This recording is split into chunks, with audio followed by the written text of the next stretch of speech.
आइए अब हम कुछ एकादशी की बात आपसे करते हैं। गंगायां शुभ महात्म्यम विष्णु पूजा फलम तथा अन्नदानस्य महात्म्यम जलदानस्य च उत्तमम। इस श्लोक का अर्थ है, सुनो माता बोलेंगे नहीं, आपसे मेरी प्रार्थना है। मेरे पास भी इतना टाइम नहीं होता, मैं संकल्प तो भागवत की कथा सुनाने के लिए मैं बाधित हूँ, लेकिन एक आनंद के साथ ये कथा आपको सुनाने के लिए जा रहा हूँ, तो इसको आप सुन लें। इस श्लोक का अर्थ है कि गंगा नहाने से जितना फल प्राप्त होता है, विष्णु पूजा फलम तथा, भगवान विष्णु की पूजा करने से जितना फल प्राप्त होता है, अन्नदान करने से जितना फल प्राप्त होता है, जलदान करने से जितना फल प्राप्त होता है, विप्रपादौदकस्यापि महात्म्यम पापनाशनम, ब्राह्मणों के चरण धोकर चरणोदक लेने से जितना फल प्राप्त होता है, उतना फल सिर्फ एकादशी मैया की कथा सुनने से प्राप्त हो जाता है।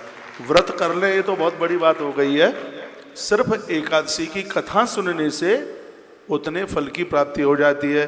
गंगाया शुभ महात्म्यम विष्णु पूजा फलम तथा अन्नदानस्य महात्म्यम जलदानस्य च उत्तमम विप्रपादोदिकस्यापि महात्म्यम पापनाशनम। इसमें वर्णन है कि गंगा को दर्शन करने से, स्नान करने से, विष्णु भगवान की पूजा करने से, अन्नदान करने से, जल का दान करने से और ब्राह्मण के चरण छूने से महापातक समाप्त हो जाते हैं। बहुत बड़े से बड़ा पाप है वो समाप्त हो जाता है। लेकिन इतना करने से जितना मिलता है, एकादश्याम फलम सर्वम सर्वपातकनाशनम। इसमें वर्णन है कि एकादशी का सिर्फ कथा का श्रवण करने से इतना फल प्राप्त हो जाता है, सर्वपातकनाशनम, और जिंदगी के संपूर्ण जो पाप हैं वो जल करके समाप्त हो जाते हैं। मेरी भाषा समझ में आ रही है? तो मैं आपको पद्म पुराण से इस समय एकादशी महात्म्य सुना रहा हूं, जिसकी बहुत बड़ी महिमा है। कस्मा एकादशी श्रेष्ठा तस्या को वा विधि स्मृता। जैमिनी महात्मा ने पूछा था, कदाच क्रियते किंबा फलम तस्या वदस्व मे। नारद जी बता रहे थे, पूछा गया था एकादशी कौन है। इस व्यास जी को पूछा था एकादशी कौन है, कैसे प्रकट हुई है, इसके बारे में आप सुनाएं, ये व्रत किस प्रकार से करना चाहिए। तो भगवान व्यास कहने लगे, एकादश्या फलम सर्वम भक्तम नारायणाद्रते। एकादशी की पूरी महिमा स्वयं भगवान नारायण भी वर्णन नहीं कर सकते। एकादशी का व्रत करने वाले लोग भगवान को अति प्रिय होते हैं। कहा कि इसकी इतनी बड़ी महिमा है, स्वयं नारायण भी वर्णन नहीं कर सकते। सक्रोति नान्यो विप्रर्षे तस्मात् पच्मी समासता। लाइव चल रहा है सब पर पीछे यूट्यूब।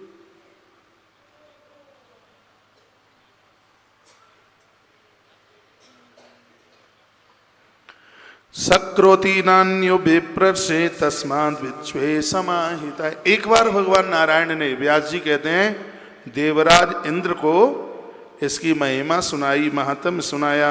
सृष्ट्वादौ पुरुषः श्रेष्ठः संसारम सचराचरम। एकादशी की महिमा से ब्रह्मा जी सृष्टि की रचना कर पाते हैं। वेदाता ब्रह्मा जिस 11 का व्रत करते हैं, तो अब आप विचार करें वह एकादशी अपने आप में कितनी विशेष है। सर्वेषां दमनार्थाय सृष्टिवान् पाप पुरुषम। वह व्यक्ति संसार का सृजन, पालन और संस्कार दे सकता है जो एकादशी का व्रत करता है। हर वैष्णव हरि भक्तों को एकादशी का व्रत करना ही चाहिए। ऐसा बताते हैं, किसी के घर में किसी की मृत्यु हो रही हो, उस घर में एक भी व्यक्ति यदि एकादशी का व्रत करने वाला है तो यमराज के दूत उस घर में प्रवेश नहीं कर पाते। यह 11 की बहुत बड़ी महिमा है। बड़ा सुंदर इसमें वर्णन है। यदि कोई व्यक्ति मृत्यु से छटपटा रहा है, उसके प्राण कैसे भी नहीं निकल रहे हैं, एकादशी का व्रत करने वाला व्यक्ति अपनी एकादशी का संकल्प करके उसे एकादशी दे देता है, तो उसके तो पाप कट जाते हैं, उसको मुक्ति हो जाती है। और एकादशी के व्रत का दान करने वाले की एकादशी की महिमा और ज़्यादा बढ़ जाती है। ऐसा इसमें तालियां जोर से बजाओ, नहीं मत बजाओ। बहुत लोग आज इस एकादशी की महिमा को आप सुन रहे हैं। द्विजाति हत्या मूर्धानम मदरापान लोचनम। जिस किसी ने ब्राह्मण की हत्या की है, एकादशी का व्रत करने से उसका प्रायश्चित हो जाता है। मदरापान लोचनम। यदि किसी व्यक्ति ने शुरू में मदरा का पान किया, शराब पी, और भगवान की कृपा से फिर उसने उस शराब को छोड़ दिया, यदि उसने बाद में एकादशी का व्रत किया है, तो जीवन में मदरा पान करने का जो पाप लगा है वह व्यक्ति संपूर्ण पाप से मुक्त हो जाता है। एकादशी की महिमा मैं सब बातें प्रमाणित के साथ मेरे ग्रंथ का दर्शन कर लो, मैं बिना प्रमाण के कोई बात नहीं करता। यह है पद्म पुराण, कथाएं सब लिखी हुई हैं, पता नहीं लोग क्यों नहीं बोलते हैं। सब चीजें इसमें भरी पड़ी हैं। इसमें देखो कितना अच्छा लिखा है, द्विजाति हत्या मूर्धानम मदरा पान लोचनम। ब्राह्मण की हत्या सबसे बड़ी हत्या है, सबसे बड़ा पाप है। यदि धोखे में ब्रह्म हत्या हो गई है तो एकादशी उसका भी प्रायश्चित कर देती है।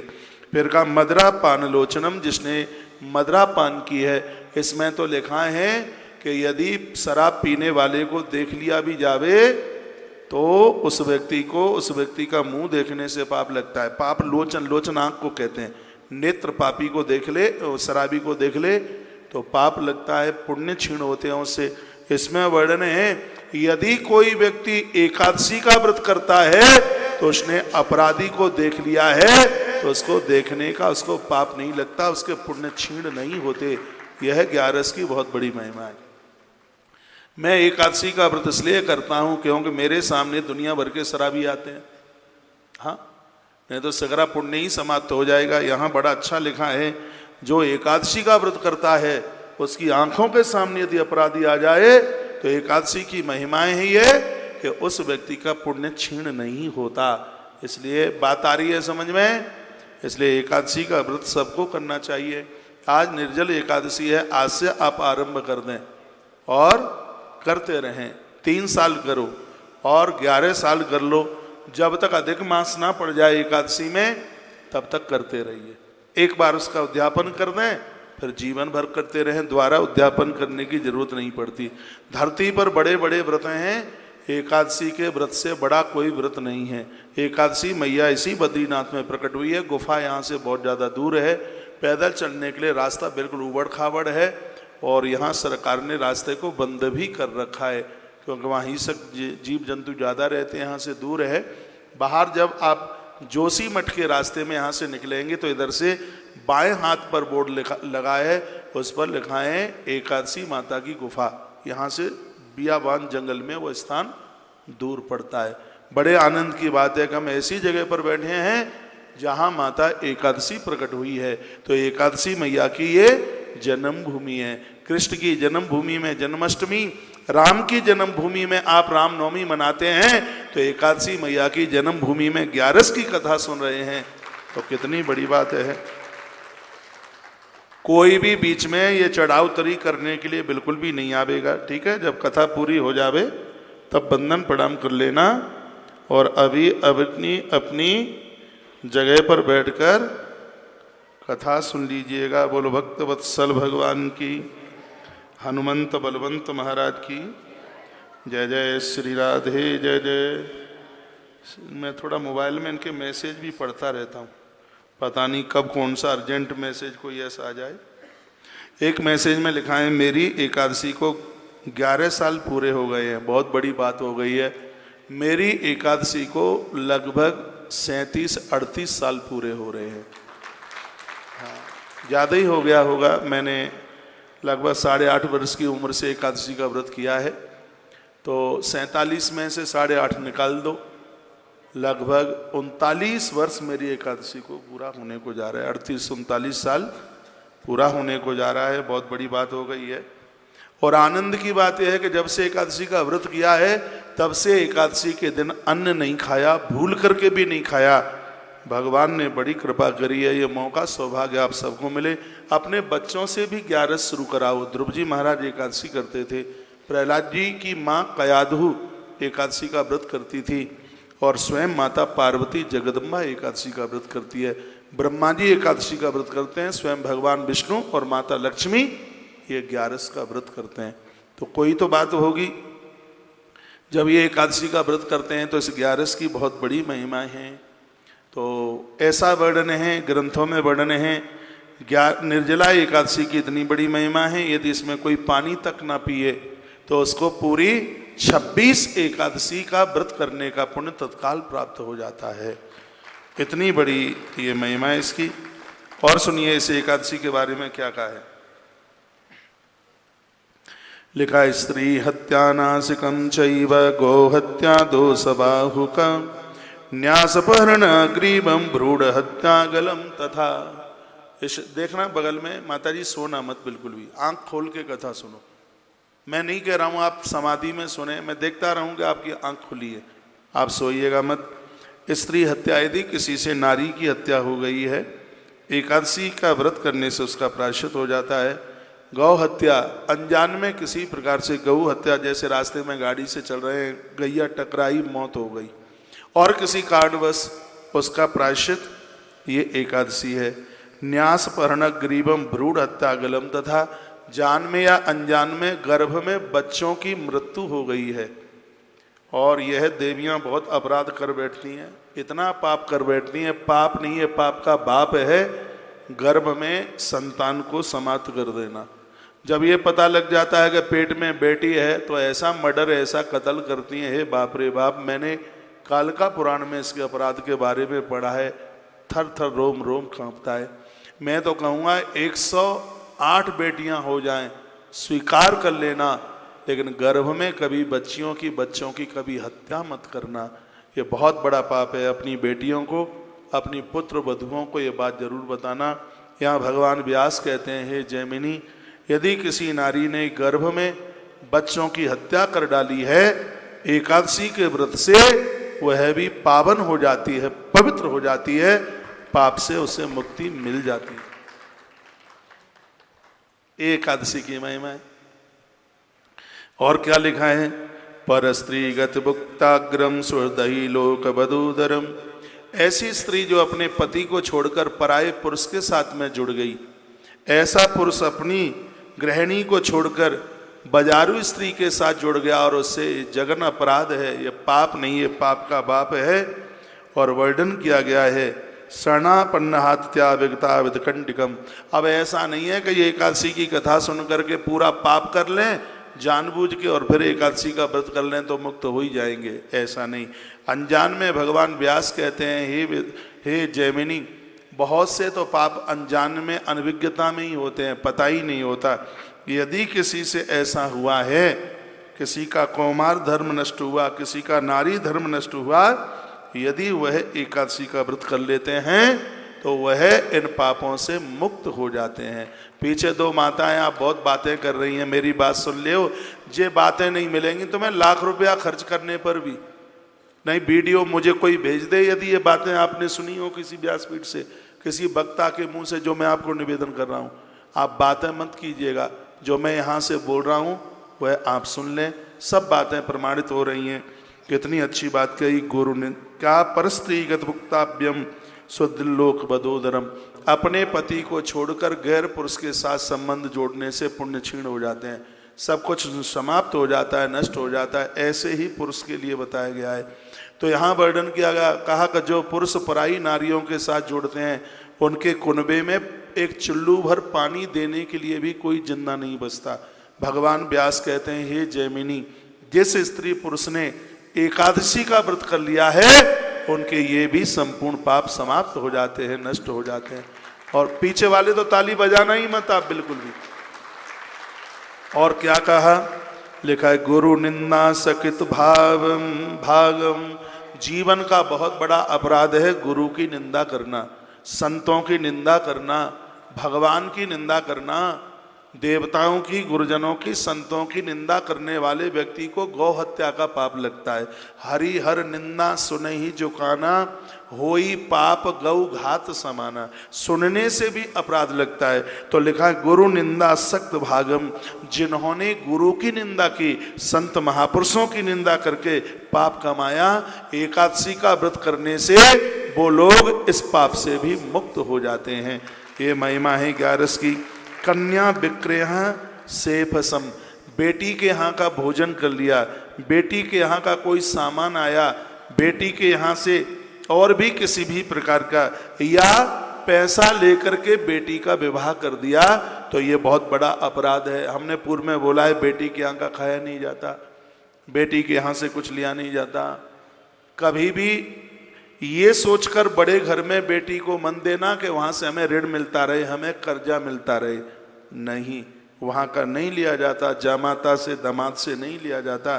तो इसमें बड़े ने पैसा लेकर कन्या का विवाह किया, या कन्या के यहाँ से कोई सामान कोई वस्तु उसने उसको खाने पीने की चीज़ है उसको खा लिया, तो वर्णन है ये महापातक है। और इतना बड़ा पाप भी एकादशी का व्रत करने से जीव उससे मुक्त हो जाता है। आनंद हो रहा है। ये तो कथा मैं आपको 10 घंटा सुना दूं, लेकिन मुझे तो भागवत की कथा आपको सुनानी है। हाँ, ये कथा ऐसी है आपको प्यास नहीं लगेगी जब तक कथा चलती रहेगी, आप पानी के बारे में ही भूल जाएंगे।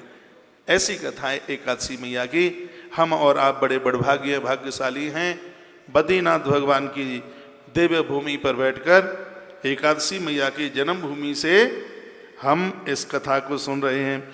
विश्वासघात कथनम पायुम प्रीति बदातिकम। यदि किसी व्यक्ति ने किसी के साथ विश्वासघात कर दिया तो उससे बहुत बड़ा पाप लगता है। तो इतना बड़ा अपराध भी एकादशी का व्रत करने से समाप्त हो जाता है।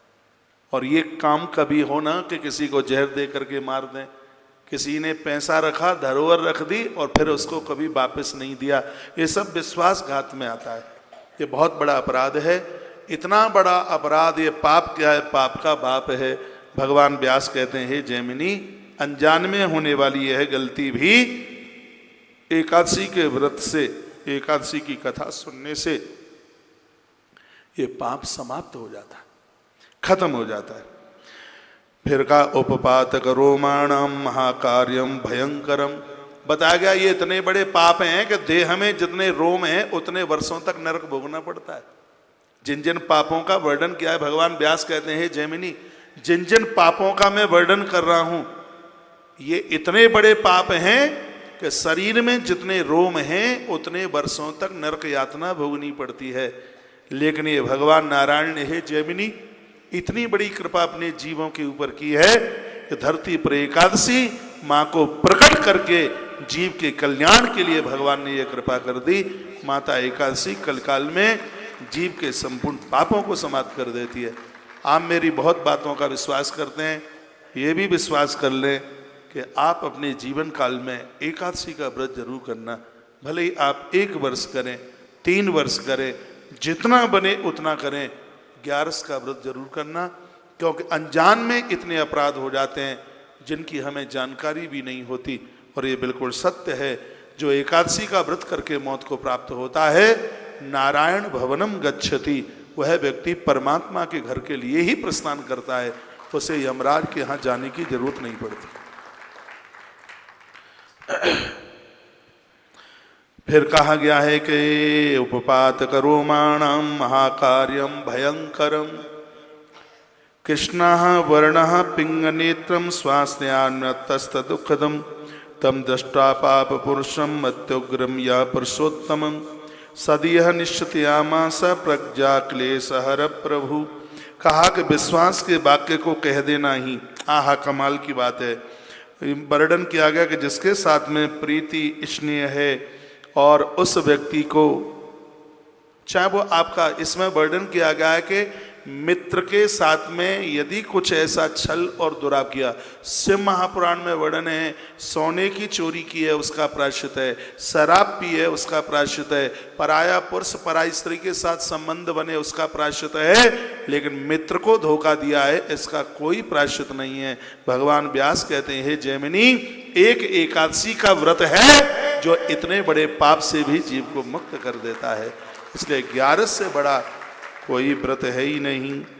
तो एकदा भगवान विष्णु प्रजानाम दुःखनाशनम वैनते समारूह्य जगामा यम मंदिरम। एक दिन की बात थी, गरुण जी भगवान नारायण के पास पहुंचे, चरणों में वंदन किया, प्रणाम किया। भगवान ने बैठने को जगह दी और गरुण को कहा, बताइए कैसे हो तुम? तो गरुड़ की आंख में आंसू आ रहे थे। गरुड़ ने कहा भगवान मैं बहुत बड़ा दुखी हूँ। कैसे दुखी हूँ? कि आपके भक्तों को लेने के लिए मैं जाता हूँ तो अपनी पीठ पर बिठा कर लेकर के आता हूँ। मैं अपनी आँखों से देखता हूँ मृत्यु लोक में जीव इतना कष्ट में है, इतना परेशानी में है कि मुझसे उनका कष्ट देखा नहीं जाता।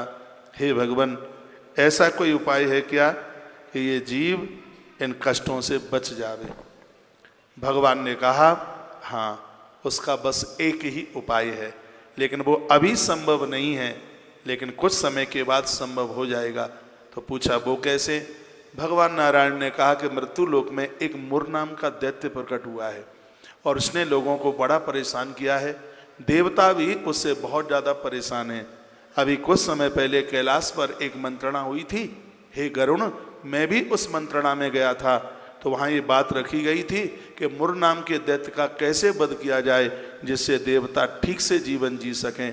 तो वहाँ भगवान शंकर ने मुझे आदेश दिया है कि तुम उस निशाचर को वध करो। तो मैं तैयारी कर रहा हूँ, मैं मृत्यु लोक में पहुँचूंगा, मुर नाम के दैत्य के साथ मेरा युद्ध होगा, लेकिन मेरे लिए उस दैत्य को जीतना बड़ा मुश्किल होगा। मेरी देह से एक देवी प्रकट होगी, उसका नाम होगा एकादशी।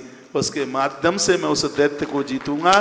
गरुण, उस समय मेरा नाम मुरारी होगा और मैं उस एकादशी को वरदान दूंगा कि जो तेरी आराधना साधना उपासना करेंगे मृत्यु लोक में, उन्हें लेने के लिए मेरा गरुण देव धरती पर जाएगा, तुम्हारी पीठ पर वह लोग चल करके आएंगे। आनंद कर दिया। ये बात इसमें लिखी है और वह घटना यहीं की है। मार्गशीर्ष के महीने की घटना थी। हजारों वर्षों तक भगवान का युद्ध हुआ और ये राक्षस कैसे भी मरने में आ नहीं रहा था। भगवान विश्राम के लिए बद्रीनाथ के क्षेत्र में एक गुफा में प्रवेश कर गए। इतने में यह व्यक्ति उस गुफा में प्रवेश करके आया और इसने भगवान को जैसे ही ललकारा, उसी समय भगवान नारायण के दिव्य विग्रह से एक देवी प्रकट हो गई है और उसने इस राक्षस को खत्म कर दिया। भगवान का नाम मुरारी हुआ। परमात्मा ने इसको वरदान दिया, हे देवी, तुम्हारा ध्यान करने से पांचों ज्ञानेंद्रिय, पांचों कर्मेंद्रिय 10 और मन एकाग्र चित्त हो जाएंगे। इसलिए लोग तुमको एकादशी के नाम से जानेंगे। जो तुम्हारा व्रत करेंगे उनका उद्धार, उनका पाप कल्याण, उनका उद्धार आत्म कल्याण होगा और तुम्हारा व्रत करने वाले लोगों के हृदय से पाप पुरुष है वो बाहर निकल करके चला जाएगा, अंदर पाप रहेगा ही नहीं। यह भगवान ने कहा।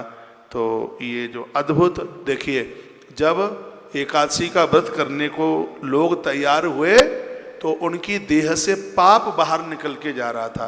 भगवान सन्मुख खड़े थे, स्पष्ट इसमें लिखा है। तो उस पाप ने कहा, प्रभु मेरे लिए स्थान तो बता दो, मैं कहाँ रहूं? तो भगवान कहते हैं तुम कहाँ रहोगे, हम बताए देते हैं। तो भगवान ने कहा, एकादश्याम समायान अंत प्रमनत्ताम जगत्त्रयम। 3 लोक 14 भुवन में जो भी कोई एकादशी का व्रत करेगा उसके हृदय से तू बाहर निकल के जाएगा। अन्नमासत निश्चता भवन्तु पाप पुरुषम। और जो लोग उस दिन अन्न खाएंगे वह पाप, तू पाप उन अन्न खाने वाले लोगों के हृदय में जाकर के बैठ जाएगा। ये पद्म पुराण में लिखा है। धरती का समग्र जितना भी जो एकादशी का जो व्रत करते हैं उनके सब पाप निकलते हुए भागते हैं और वो कहाँ जाते हैं? भगवान नारायण ने कहा कि जो एकादशी को अन्न खावे उसके हृदय में जाकर के बैठ जाइए। ये बिल्कुल कन्फर्म है, 100% का 1000 10 लाख % सही है। धरती का जितना भी पाप है एकादशी के दिन अन्न खाने वाले लोगों के हृदय में ये पाप बैठ जाता है।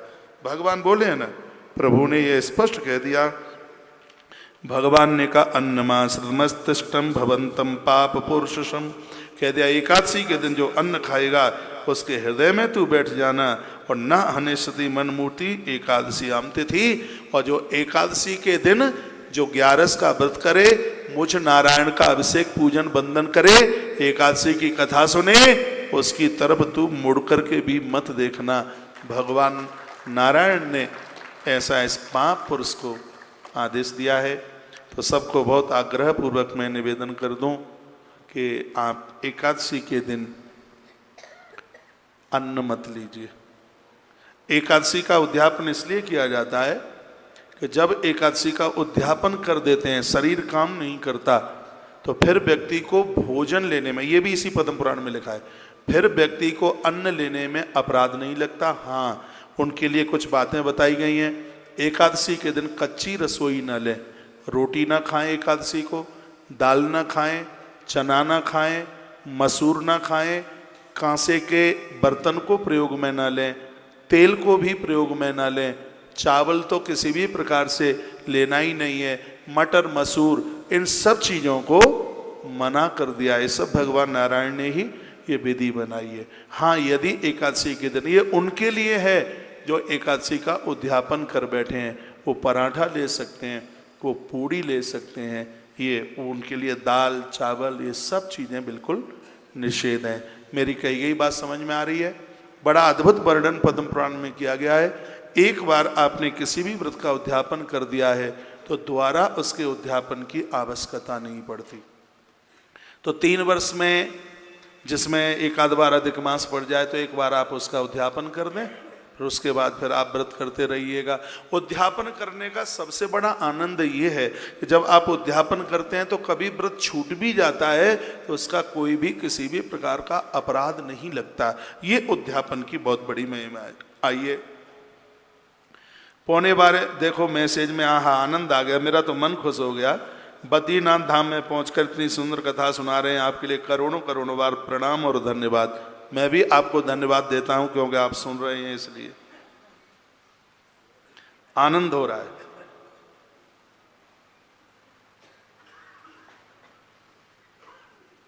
बोलो बांके बिहारी लाल की, एकादशी मैया की जय जय श्री राधे, जय जय श्री राधे, जय जय श्री राधे। आइए कुछ हम एकादशी महात्म्य और 26 एकादशियों की कथा आपको फटाफट से सुना दूं। नारद जी ने पूछा महादेव जी को, अरे महादेव एकादशी का महात्म्य सुना रहे। नारद जी और महादेव के बीच की चर्चा है। नारद जी ने पूछा, हे महादेव जी, हम महाद्वादशी एकादशी के व्रत को महाद्वादशी व्रत के नाम से जाना जाता है। और पूर्व में मैंने बहुत बार बोला है, वह एकादशी इतनी प्रभावशाली हो जाती है जैसे एकादशी में द्वादशी आकर के लग जाए। हमने और आपने जो आज निर्जला एकादशी की है, इसमें द्वादशी आकर के लग रही है, इसलिए एकादशी बहुत श्रेष्ठ है अपने आप में। आपसे बन जाए तो 3:25 से पहले आप अपना पारण कर लेना।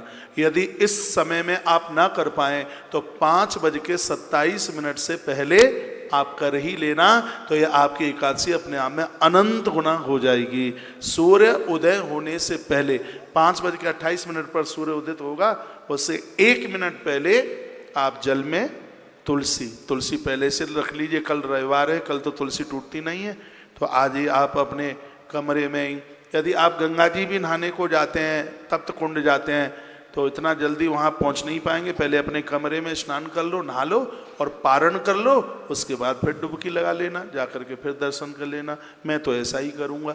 मैं 3:15 बजे नहा करके पहले अपना पारण करूँगा, उसके बाद अलकनंदा नहाऊँगा, फिर भगवान के दर्शन करूँगा। कल का प्रोग्राम ऐसा है ये, तो ऐसा आप भी कर सकते हैं। मैं आपको कंफ्यूज नहीं करूँगा किसी भी प्रकार से, क्योंकि मेरे ऊपर लोगों ने भरोसा किया है।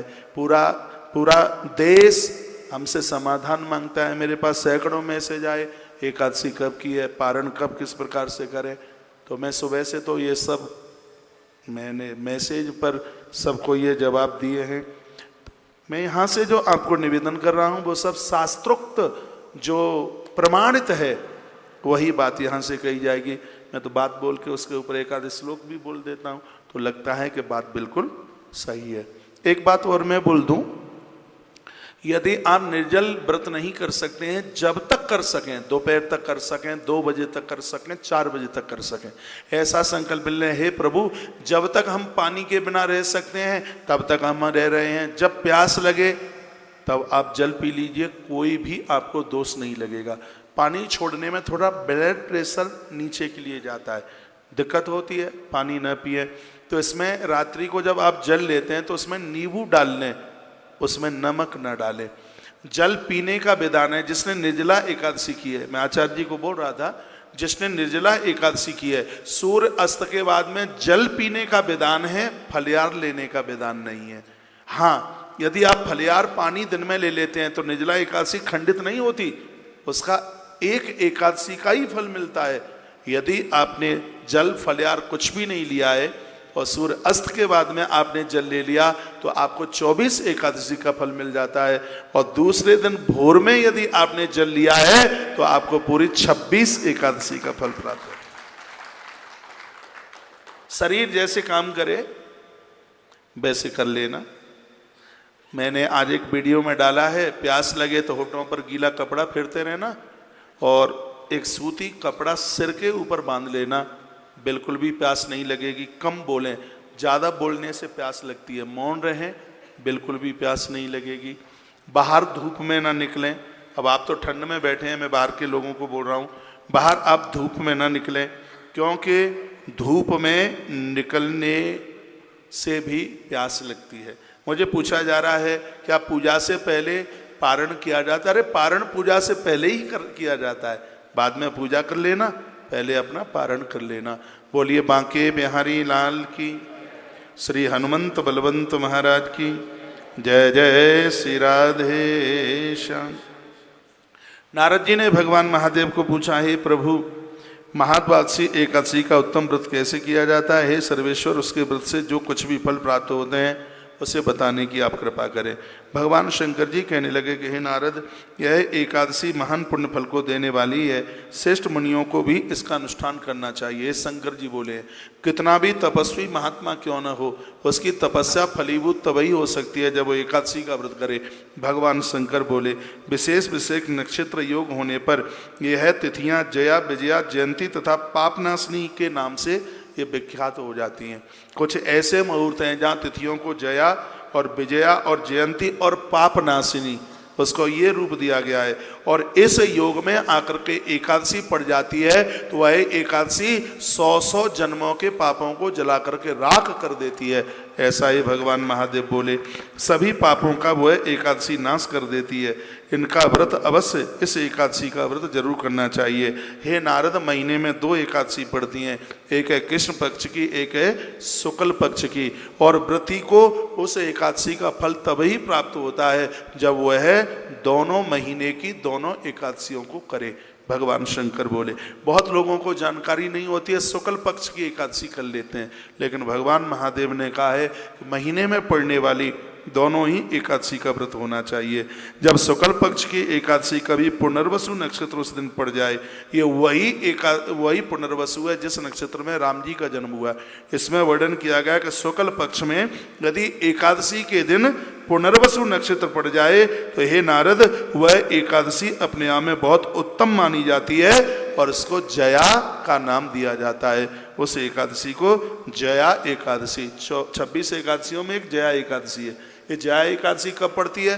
भगवान शंकर जी कहते हैं कि शुक्ल पक्ष में एकादशी के दिन जब पुनर्वसु नक्षत्र पड़ जाता है उस समय एकादशी जया एकादशी के नाम से कहलाई जाती है।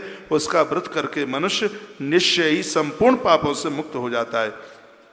जब शुक्ल पक्ष की द्वादशी को श्रवण नक्षत्र हो तो वह उत्तम तिथि विजया एकादशी कहलाती है। जब श्रवण नक्षत्र पड़ जाता है तो ऑटोमेटिक एकादशी द्वादशी में मिली ही हुई होती है और उस एकादशी की अपने आप में बहुत बड़ी महिमा हो जाती है और वह विजया के नाम से ख्याति प्राप्त करती है। इसमें किया हुआ दान, एकादशी के दिन हे नारद किया गया दान और ब्राह्मण भोजन, देखो इसमें कितनी बड़ी बात कही है। ये मेरे पास में ग्रंथ है, इसमें लिखा है, भगवान शंकर कहते हैं यदि एकादशी के दिन यदि दान कर दिया जावे और द्वादशी के दिन ब्राह्मण को भोजन करा दिया जावे तो उस एकादशी का फल हे नारद सीधा 1000 गुना बढ़ जाता है, ऐसा भगवान शंकर कहते हैं। इस बात को एक बार फिर सुन लीजिए। इसमें वर्णन है कि एकादशी का जो व्रत कर रहा है, यदि एकादशी के दिन किया उसने दान, द्वादशी के दिन जमाया भोजन ब्राह्मण को, तो उसे एकादशी का फल सहस्र गुना यानी 1000 गुना बढ़ जाता है। होम और उपवास तो सहस्र गुने से भी अधिक। इसमें वर्णन किया गया कि यदि द्वादशी को हवन और कर लिया जाए तो 1000 गुने का 1000 गुना और, यानी 1000 में 1000 का गुणा करना कितना होगा? एक बार देखो मोबाइल में कितना होगा। इसमें भगवान शंकर कहते हैं द्वादशी के दिन यदि उस दिन होम हवन, ये मुझे अभी तक पता नहीं था, आज पता लग रहा है, मुझे मालूम नहीं था इस बात का। तो भगवान की कृपा से कल प्रदोष के समय में कल यज्ञ पड़ रहा है। भगवान कहते हैं, शंकर जी कहते हैं कि द्वादशी के दिन जिस समय एकादशी का जिस दिन पारण होता है उस दिन यदि उसमें हवन यज्ञ और हो जाए तो 1000 का 1000 गुना उसका फल एकादशी का और प्राप्त हो जाता है। लाख के ऊपर चला जाएगा। हाँ हाँ 10 लाख। हाँ, तो 1000 इंटू 1000, एक एकादशी का फल 10 लाख गुना अपने आप में हो जाता है। तो कितनी अद्भुत महिमा बता दी गई है। जब शुक्ल पक्ष की द्वादशी को रोहिणी नक्षत्र हो तो वह तिथि जयंती कहलाती है, वह सभी पापों को हरने वाली होती है। उस तिथि को पूजित होने पर भगवान गोविंद निश्चयी मनुष्य के सभी पापों को धो डालते हैं। जब कभी शुक्ल पक्ष को द्वादशी को भुक नक्षत्र आ जाए तो वह बहुत ज़्यादा महापुण्यमयी हो जाती है। उस समय उसको पाप नाशनी के नाम से जाना जाता है। जो 1 वर्ष तक प्रतिदिन एक प्रस्त, देखो इसमें क्या बात कही गई है, जो 1 वर्ष तक हर एकादशी के दिन, जो 1 वर्ष तक प्रतिदिन हाँ इसमें प्रतिदिन का लिखा है, जो 1 वर्ष तक प्रतिदिन एक प्रस्त तिल दान करता है तथा जो केवल, देखो इसमें वर्णन किया गया है, 1 वर्ष तक आप 1 सेर तिल का दान करेंगे। पूरा साल 365 दिन तिल का दान बहुत बड़ा दान है। 1 वर्ष तक यदि किसी ने तिल का दान किया है और उसने उस पुण्य को जितना प्राप्त किया है उतना ही फल व्यक्ति सिर्फ एक एकादशी करने से उतने फल की प्राप्ति कर लेता है। अभी स्वयं भगवान शंकर इस एकादशी की महिमा बताते हैं।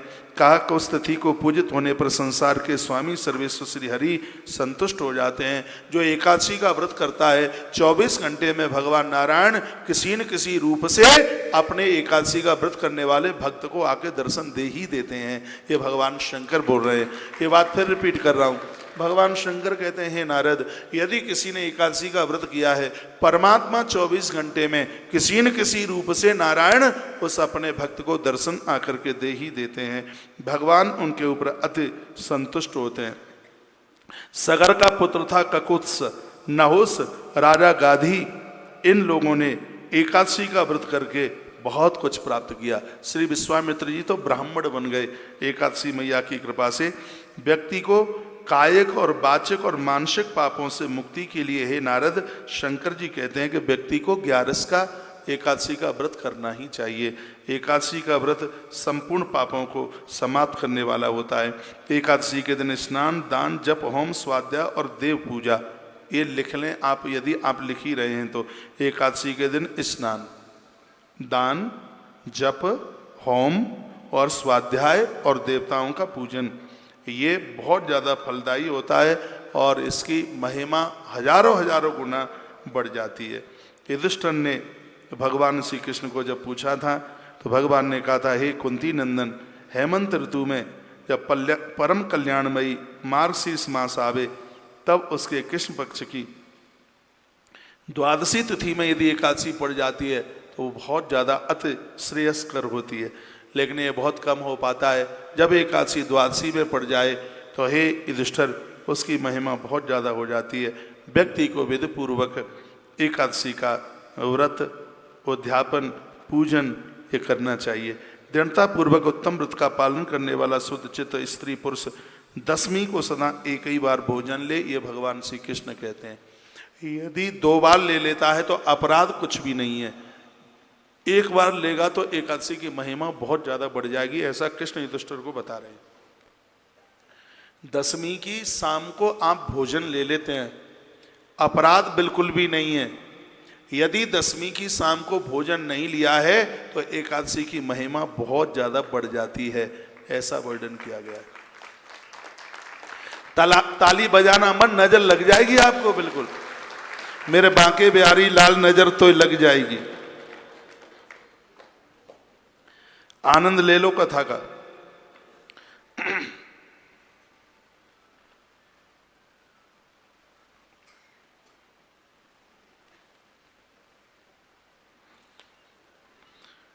भगवान ने कहा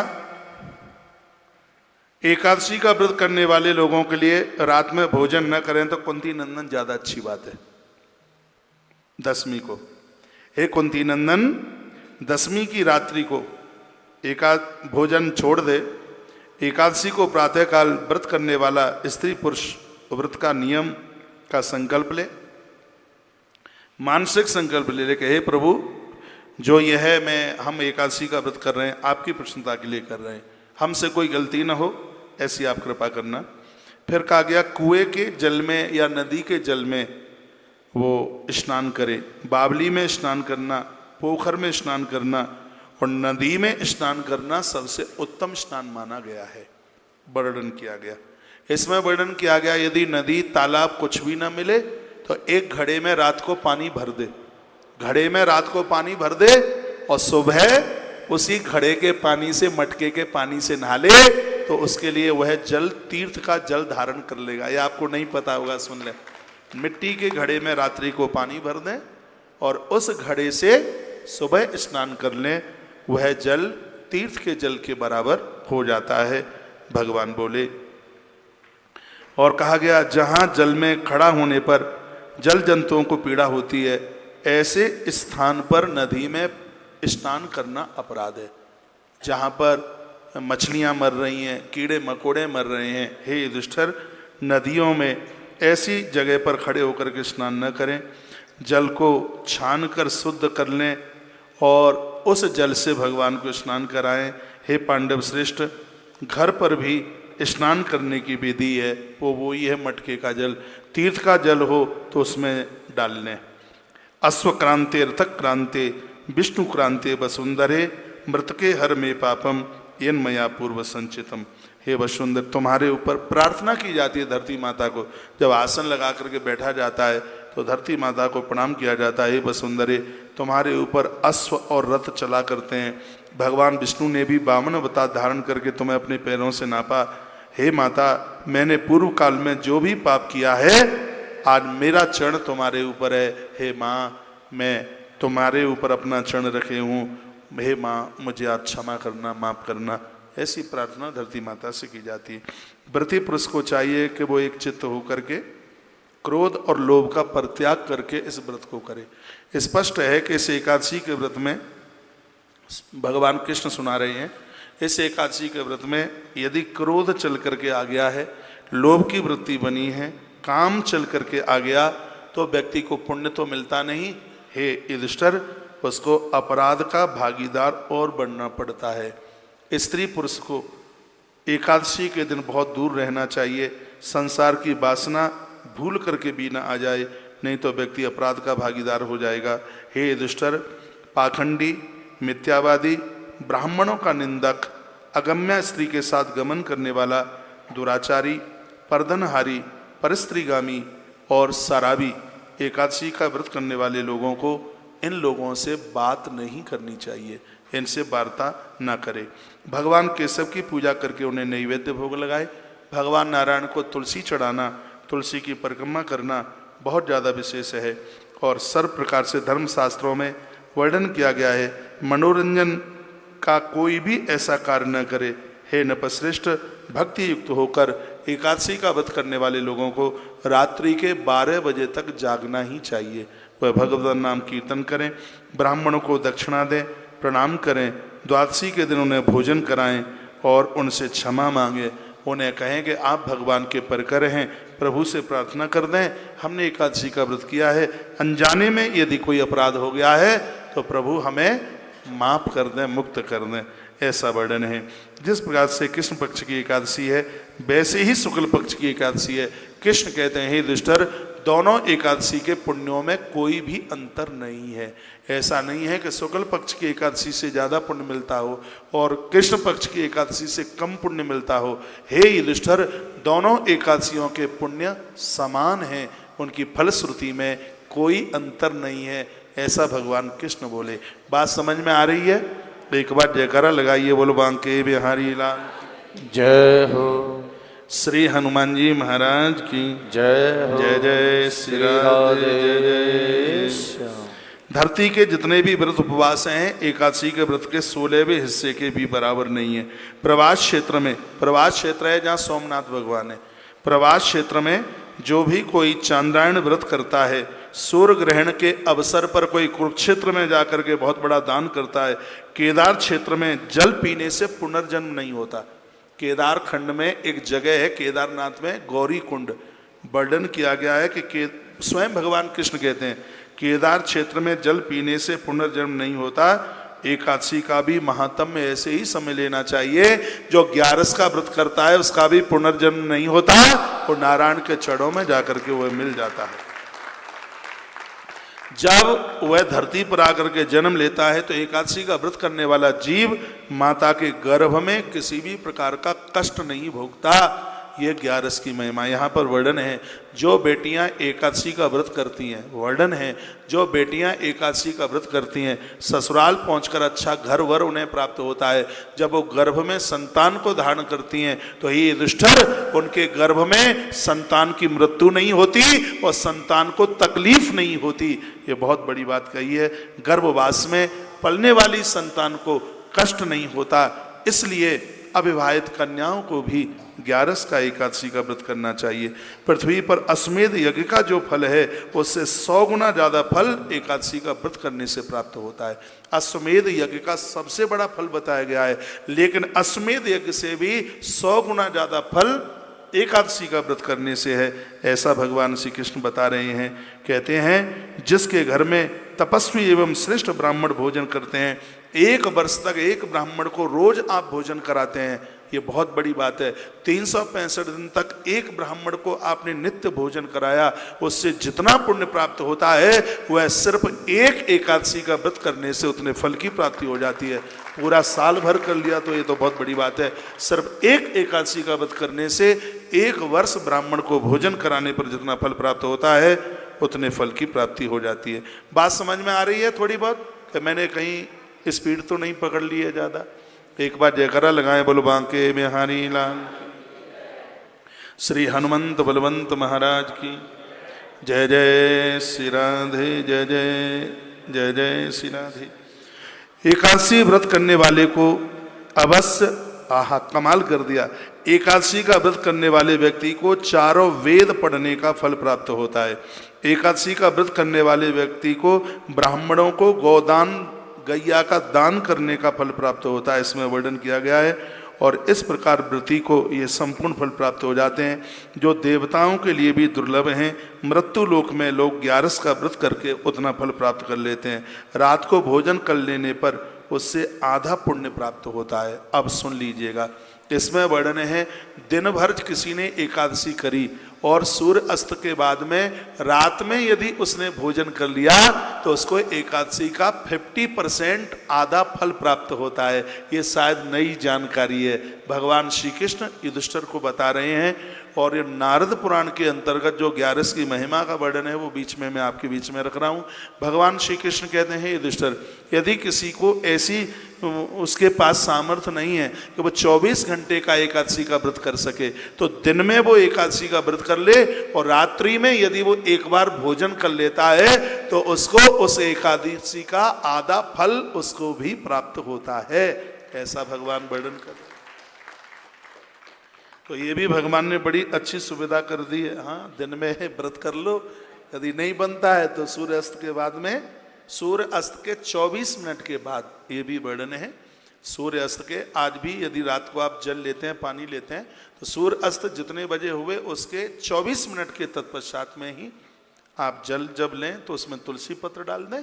और वैसे भी तो ऐसा भी विधान है इसमें, किसी को जल पिला करके पिए, किसी ब्राह्मण को पानी 1 गिलास जल पिला दो, उसके ऊपर कुछ दक्षिणा दे दो, उसको पिलाने के बाद कोई भी नहीं मिलता है गैया को जल पिला दीजिए, कोई नहीं मिलता कन्या को जल पिला दीजिए, किसी को पानी पिलाने के बाद में, और बिल्कुल भी कोई नहीं मिलता है तो भगवान को जल का भोग लगा करके उसमें थोड़ी सी मीठा डाल दीजिए गिलास में। अब जैसे मान लिया जाए 3:25 पर आप सुबह अपना व्रत खोलेंगे तो उस समय तो कोई नहीं मिलेगा, किसको पानी पिलाएंगे, तो एक जल में थोड़ा सा मीठा डाल करके भगवान को भोग लगा दें, उसके बाद में आप जल पी लें।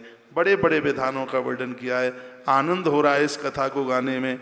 वर्णन किया गया कि एकादशी का व्रत करने वालों को बड़ा पुण्य फल प्राप्त होता है और जो देवताओं के लिए भी अति दुर्लभ है। फिर कहा गया दिन में एक बार भोजन कर लेने से देहधारियों को नक्त भोजन का, देखो अब इसमें वर्णन किया गया है, जिसने दिन में एकादशी का व्रत, जिसने एकादशी वाले दिन उसने व्रत नहीं किया, उसने सिर्फ एकादशी के दिन एक ही बार भोजन किया है। इसमें यह भी वर्णन है, एक बार जिसने भोजन, लेकिन भोजन में जो चीजें हैं जो मैंने आपको निवेदित की है वो चीजें इसमें बिल्कुल भी नहीं आवे। यहाँ पर ये उन लोगों के लिए वर्णन है जिन्होंने एकादशी का व्रत किया और उसके बाद में उन्होंने उद्यापन किया और उसके बाद वो एकादशी नहीं कर पाते हैं। उनके लिए एक बार भोजन की बात भगवान श्री कृष्ण ने कही, 2 बार नहीं, एक बार उनके लिए भोजन, ये यहाँ पर लिखा हुआ है। भगवान श्री कृष्ण इस बात के लिए बोल रहे हैं, कहते हैं, भगवान कहते हैं कि उसको नक्त व्रत कहते हैं। एकादशी को उपवास नहीं करता व्यक्ति तो उसके लिए तीर्थ भी उतना प्रभाव नहीं उसको दिखा पाते। वर्णन किया है, हे पांडव श्रेष्ठ तुम इस व्रत का अनुष्ठान करो। हे कुंती नंदन यह व्रत बड़ा गोपनीय है एवं उत्तम व्रत है जिसका मैंने तुमसे वर्णन किया। हजारों यज्ञों का अनुष्ठान भी एकादशी व्रत की तुलना में कमजोर है, ऐसा भगवान बोले। युधिष्ठिर ने पूछा, भगवान पुण्यमयी एकादशी तिथि कैसे उत्पन्न हुई? जो मैंने अभी आपके बीच में बता दी है। ऐसे ऐसे मुर नाम के दैत्य का उद्धार भगवान के द्वारा हुआ है और उसके बाद जो देवी प्रकट हुई थी उसी को माता एकादशी के नाम से जाना गया। ये महिमा बताई गई। बोलिए भक्तवत्सल भगवान की, श्री हनुमान जी महाराज की जय जय श्री राधे। आचार्य जी 26 एकादशियों की कथा आप सुना दें। सबसे पहले मार्ग शीर्ष में शुक्ल पक्ष की एकादशी है, उसका नाम है मोक्षदा एकादशी, जो अगेन के महीने में पड़ती है। ये शुक्ल पक्ष में है और उससे पहले जो कृष्ण पक्ष में पड़ती है एकादशी, लोग वैसे तो इसमें वर्णन है कि फूस के महीने को छोड़ करके और चैत्र के महीने को छोड़ करके और वर्ष में जो भी एकादशी है तब से आप एकादशी का व्रत शुरू कर दें। जो पहली बार व्रत कर रहे हैं वो आज से एकादशी का व्रत आरंभ कर दें और यह एकादशी जीवन को आनंद से बिल्कुल भर देगी। तो एक बार जयकारा लगाइए, बोल बांके बिहारी लाल की जय हो, हनुमान जी महाराज की जय हो, जय जय श्री राधे। तो अगहन मास की जो पहली एकादशी है उसको उत्पन्ना एकादशी के नाम से जानते हैं। वो एकादशी है उत्पन्ना एकादशी, और जो उत्पन्ना एकादशी से व्रत करते हैं तो उसकी बड़ी महिमा का वर्णन किया गया है। तो ये उत्पन्ना एकादशी तो इस प्रकार से जो मैंने आपको बताई दी है कि एकादशी कैसे प्रकट हुई। अब है मार्गशीर्ष शुक्ल पक्ष की मोक्षदा एकादशी, इसका महात्म सुन लें। आचार्य जी बोले, ये लोग हम सुने लेते हैं।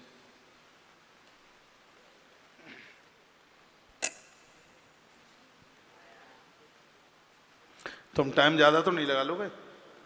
लाओ तुम फटाफट मुझे, तुमको कथा का टाइम हो जाएगा, 1 बज जाएगा है। क्या तुम बीच में प्रवचन शुरू कर दोगे? तो मैं फटाफट सुना देता हूँ। आसन लगा के बैठ जाओ। अब हम उत्पन्ना एकादशी की तो कथा हमने सुन ली है, बद्रीनाथ में माँ प्रकट हुई, नाम उत्पन्ना एकादशी के नाम से जाना गया। अब दूसरी है मोक्षदा एकादशी। युधिष्ठिर बोले, हे देवेश मैं पूछता हूँ, मार्गशीर्ष मास के शुक्ल पक्ष में जो एकादशी होती है उसका नाम क्या है, कौन सी विधि है तथा उसमें किस देवता का पूजन किया जाता है? हे मेरे स्वामी यथार्थ रूप से आप हमें बताइए। हाथ जोड़ करके बैठे, ऐसे ना बैठना, ठीक है, ऐसे बैठिएगा। तो भगवान श्री कृष्ण ने कहा, नृपश्रेष्ठ मार्गशीर्ष के कृष्ण पक्ष में उत्पन्ना एकादशी जो मैंने आपको सुना दिया है, और शुक्ल पक्ष की एकादशी का वर्णन करता हूँ जिसके सुन मात्र से वाजपेयी यज्ञ का फल प्राप्त होता है। व्रत कर लेना तो युधिष्ठिर ये बहुत बड़ी बात है। जो सिर्फ मोक्षदा एकादशी की कथा सुन लेते हैं उनको वाजपेयी यज्ञ करने का फल प्राप्त होता है। इसका नाम है मोक्षदा एकादशी, जो संपूर्ण पापों का अपहरण करने वाली है। हे राजन, उस दिन यत्न पूर्वक तुलसी की मंजरी, बहुत समझने लायक बात है, मोक्षदा एकादशी के दिन तुलसी की मंजरी, धूप दीप आदि से भगवान दामोदर यानी गोविंद कृष्ण की पूजा की जाती है। पूर्वोक्त विधि से ही जो दशमी के दिन अन्न छोड़ने की बात कही गई है, ये नियम वही है। मोक्षा एकादशी बड़े बड़े महापातकों को नाश कर देती है। इसमें यदि रात्रि को आधी रात तक जागरण किया जाए, नृत्य गीत स्तुति की जाए, भगवान अति प्रसन्न होते हैं। जिसके पितर पापवश नीच योनि में गिर पड़े हैं और जो मुक्ति को प्राप्त नहीं हो रहे हैं, इस मोक्षदा एकादशी के दिन दान पुण्य करने से वह पुरखे मोक्ष को प्राप्त हो जाते हैं। इसमें तनिक भी है दुष्ट संशय नहीं है। पूर्व काल की बात है, वैष्णवों में विभूषित परम रमणीक चंपक नगर में एक बैकानस नाम के राजा राज करते थे। वह अपनी प्रजा का पुत्र की भांति पालन करते थे। इस प्रकार राज्य करते हुए राजा ने एक दिन रात को सपने में अपने पितरों को नीच योनि में पड़े हुए देखा। उन सबको इस अवस्था में देख करके राजा बैखानस बहुत परेशान थे। राजा के मन में बड़ा विस्मय हुआ और प्रातःकाल ब्राह्मणों से उन्होंने उस स्वप्न के बारे में पूरी बात कही। राजा ने कहा, हे ब्राह्मणों, मैंने अपने पितरों को नरक में गिरते हुए देखा है। वे बारंबार रोते रोते मुझसे कह रहे हैं, तुम हमारे तनुज हो, बेटे हो, इसलिए इस नरक समुद्र से हम लोगों का उद्धार कर दो। इस रूप में मुझे पितरों का दर्शन हुआ है, इससे मैं बहुत बेचैन हूँ। क्या करूँ, कहाँ जाऊँ, मेरा हृदय फट रहा है।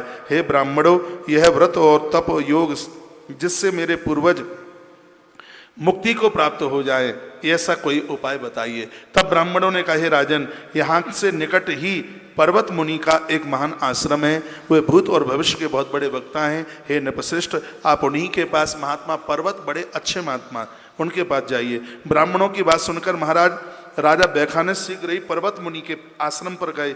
वहाँ उन्होंने उस मुनि श्रेष्ठ को पूरी बात बताई, दंडवत प्रणाम किया और राजा ने पूरी बात बताई। तब राजा ने कहा, हे स्वामी, ऐसी ऐसी बात है, मेरे पूर्वज दुर्गति को प्राप्त हो रहे हैं, उनके लिए आप कोई उपाय बताएं।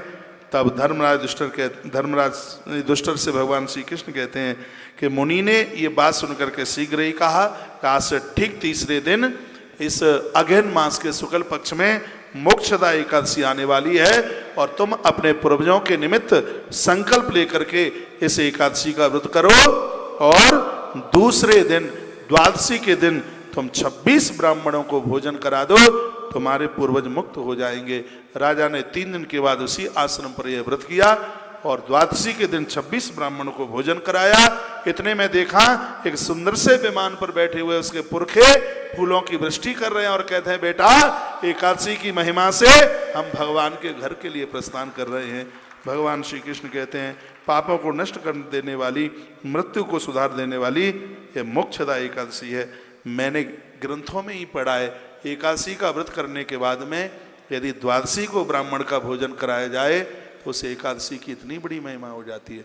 द्वादशी को आप ब्राह्मण को भोजन कराते हो तो कभी एकादशी का उद्यापन भी ना हो पाए और बीच में ही दुनिया छोड़ के ऊपर चले जाएं तो एकादशी खोटी नहीं मानी जाती। कभी आप जगन्नाथपुरी जाएं तो एक छोटे से मंदिर में एकादशी मैया उल्टी लटक रही है। मैंने बहुत वर्षों पहले वहाँ के किसी पुजारी को पूछा, ये माँ एकादशी उल्टी मंदिर में कैसे है? तो उन्होंने कहा, लोगों ने एकादशी का व्रत किया और उद्यापन नहीं किया, उसका कष्ट माँ एकादशी को भोगना पड़ रहा है। वही पुजारी बता रहे थे, यदि किसी के माता पिता यदि एकादशी का व्रत करते हुए पधार गए हैं तो उनके बच्चों को चाहिए कि वो अपने माता पिता के निमित्त एकादशी के व्रत का उद्यापन करा दें। वहाँ के पुजारी जी ने ये बताया। नारद पुराण में वर्णन है कि जो द्वादशी को एकादशी करके द्वादशी को ब्राह्मण का भोजन करा देते हैं, यदि कहीं वो एकादशी का उद्यापन भी नहीं करा पाते तो उनकी एकादशी पूर्ण सफल मानी जाती है, उन्हें कोई दोष नहीं लगता। इसलिए तो तुलसीवन आश्रम ने नारद पुराण पढ़ करके ही तो ये ऐसा संकल्प लिया कि जितने भी एकादशी करने वाले भक्त लोग हैं, तुलसीवन आश्रम में पूरे वर्ष भर पूर्णमासी, अमावस्या और दोनों द्वादशी का भंडारा 3511, शायद इस समय 3711, 3711, उसमें दक्षिणा के सहित ऐसा कुछ व्यवस्था रखी गई है जिसमें बड़ा अद्भुत भंडारा होता है और बहुत आनंद होता है। तो इसके साथ आप भी आश्रम के संग जुड़ सकते हैं और जो आज एकादशी का व्रत कर रहे हैं, कल से ही उनका भंडारा सुनिश्चित हो जाएगा। वह बात स्वयं भगवान श्री कृष्ण अपने मुख से कहते हैं कि द्वादशी को ब्राह्मणों को भोजन कराने के तत्पश्चात मोक्षदा एकादशी का यह प्रभाव था कि राजा बैखानस के जितने पूर्वज थे वो सब भगवान के धाम के लिए चले गए। बोलिए मोक्षदा एकादशी मैया की। अब है फूस मास की एकादशी है, इसका नाम है सफला एकादशी। युधिष्ठिर ने कहा कि प्रभु बहुत आनंद आ रहा है, पूस मास के कृष्ण पक्ष में जो एकादशी होती है उसका नाम क्या है, उसकी विधि क्या है और किस देवता की इसमें पूजा होती है बताइए। भगवान श्री कृष्ण कहने लगे, हे राजेंद्र बतलाता हूँ मैं, सुनिए। बड़ी दक्षिणा वाले यज्ञों से भी मुझे उतना संतोष नहीं किया जा सकता जितना कि मैं एकादशी के व्रत के अनुष्ठान से प्रसन्न हो जाता हूँ, ये कृष्ण बोले। इसलिए सर्वथा प्रयत्न करके एकादशी का व्रत करना ही चाहिए। पूस मास के कृष्ण पक्ष में सफला नाम की एकादशी से इसको जाना जाता है। उस दिन पूर्वोक्त विधान से ही विधिपूर्वक भगवान नारायण की पूजा करनी चाहिए। एकादशी कल्याण करने वाली है, अतः इसका व्रत अवश्य करना चाहिए। जैसे नागों में शेषनाग, पंछियों में गरुण, देवताओं में विष्णु, मनुष्यों में ब्राह्मण, उसी प्रकार से संपूर्ण व्रतों में एकादशी तिथि श्रेष्ठ है। हे राजन, सफला एकादशी को नाम इस दिया गया है, इसको हरि की पूजा इसमें करें। इसमें नारियल के फल, सुपारी, बेजौरा नींबू, अनार, आंवला, लौंग और बेर, इन चीज़ों से भगवान नारायण की पूजा होती है। ये पूस के कृष्ण पक्ष में एकादशी पड़ती है। रात्रि को जागरण होता है और इससे जो फल की प्राप्ति है वह 1000 वर्ष तपस्या करने पर भी उतना फल प्राप्त नहीं कर पाता जितना कि पूस मास में सफला एकादशी का व्रत करने से उतने फल की प्राप्ति कर लेता है।